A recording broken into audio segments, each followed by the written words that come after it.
Kemi sebani o urgence panafricaniste nyamay on nana mali kono wala saka ka deme yire mali jamana nyamo kibaram nisrama ulu konne ayire kafo tratado juin kalo klemuga faso de njakulu mbe mali jamana kono eno ni o yere wolo debout sur la rempart o nyama ni o adama ben jaray ale ni njakulu do koni willa negata se mali premier ministre ma ni o dr Choguel Kokala Maïgaye kawla dona kafa ko ni jaman nun koni njela ko Kemi seba ni ale urgence panafricaniste o nyamay ko o kon kumbe ula kawla dona kafa ko nunu koni ka wilika jo ka se premier ministre ma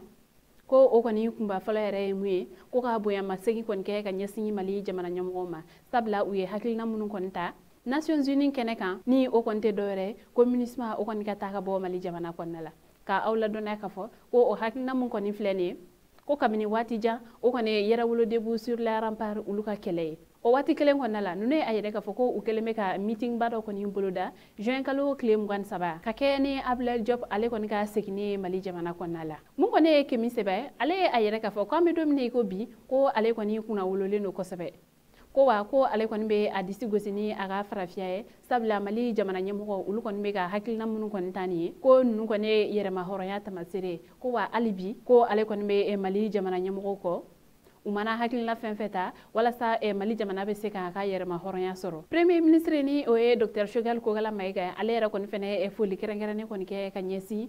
Kemi sebama kakla ka yira ala kafo ko u koni be ka baram kene ko baradenite ko alibi u ga dofra u ga chesrika Adama Ben Jara ale ka fola ko MINUSMA o koni desela mali jamana konala ko kama uluga wilika jaw koni kunte doere MINUSMA ka se ka taka bo mali kono ko MINUSMA ale koni sanjama flene mali kono ko ga alibi jatike wale ulu koni be sina nunu kone ayere ka foko kunwera koni be MINUSMA la mu konte mali de mali ka se ga jatike wale tabo kele koni amanye anana mu kama ateka se ka o koni la walia ko anyuma koni mwe MINUSMA o koni ka se ka ta kuma kunchala o kone ayere ka foko jumado juin kalo klem gwan saba nege kanya tan nani wakati ko bela jelen kon kata mali panguru subala ni o aéroport international Modibo Keïta kata mali ministre des affaires étrangères kata o kumbe wala sa ka seka mali de ka uluga wali mando ko o koni segi jamana nyamo ma ambali ma wani kibara ne ma bolo kada kuluka ani ce aka kuluma jalo akambe anyogona were